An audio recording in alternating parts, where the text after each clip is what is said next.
Hello guys, Dwayne Brown here, ELEC 495, and this is my senior project, my ATS automatic transfer switch.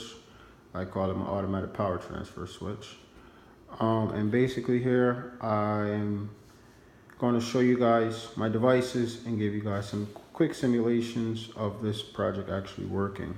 So what I went ahead and did, I'm not sure my last video, I put in a single pole switch here. This is just a cheater cord plugging up to utility. This can be hardwired in if you choose to the panel. I went ahead and got a old school AC voltmeter. I like the analog. I just like that. I wanted a digital, but I like that better. You know, it's just, I don't know, I like it. So here is my timer, 2 ice cube relays doing our switching. And this timer, I'm gonna dial it down a little. Okay, this timer is from 0 minutes to 60-minute timer. So we have that dialed in about a minute, 40, 45, 50 seconds. It's pretty hard to scale it at times because it's used to seeing a much longer delay. So we have that at the very minimal.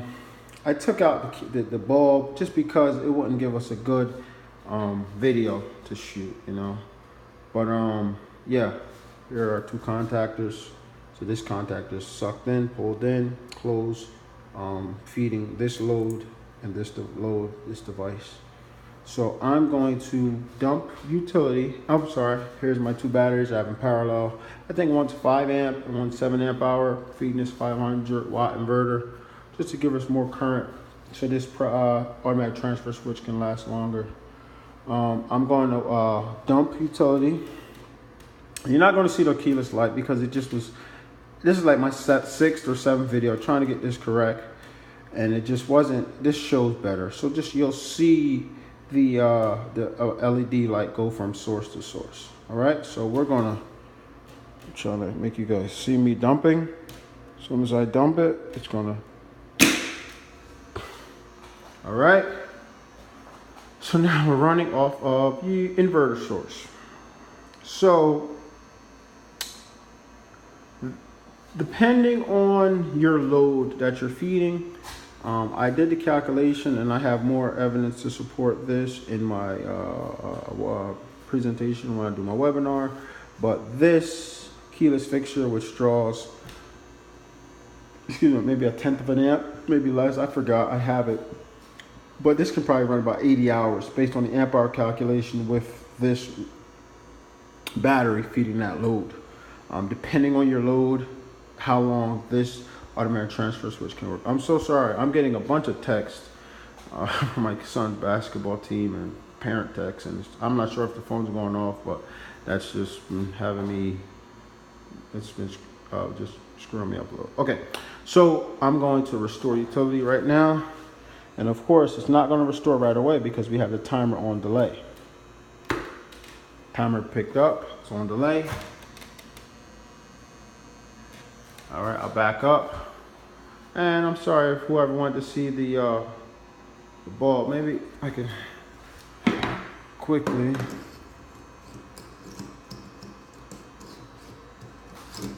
Trying to get it in before the timer. Okay. I turned on because we're still on inverter. It's going to go to utility any second now.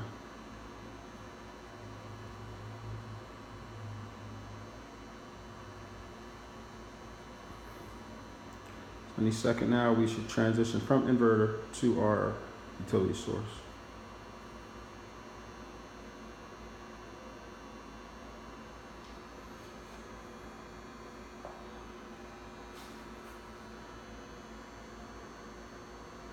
Come on, sorry. This timer has a mind of its own.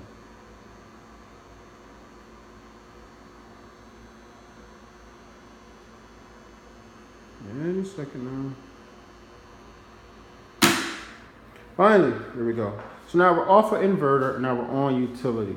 So I'm going to mess with this timer, and I'm going to mark it with my little red marker to make sure I can try to get the least delay as possible. So that's pretty much it. If you want, I can show you guys how this can work without the timer. We can just turn this to no delay, and that's pretty simple. And turn it up, you turn it down. So this is no delay. So as soon as we lose utility, it's going to need another source, and it's going to flop over. All right, switches down, back. Okay, no delay now. So I'm going to show you inverter. Watch the pilot light, green pilot light. No delay.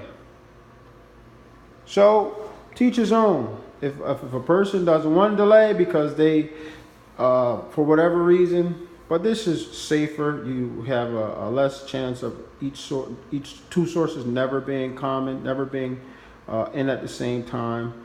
And of course, when utility is out and before it's restored, sometimes you may get it, but it may not be reliable. So this is a better, safer mechanism to have.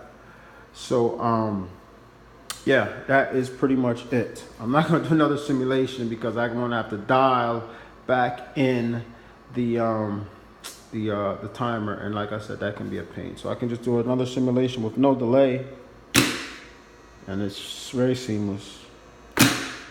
Okay, all right guys, I'm very much over my 3 to 5 minute video, but so happy this is working, and I'm looking forward to present this again for my webinar. All right guys, thank you.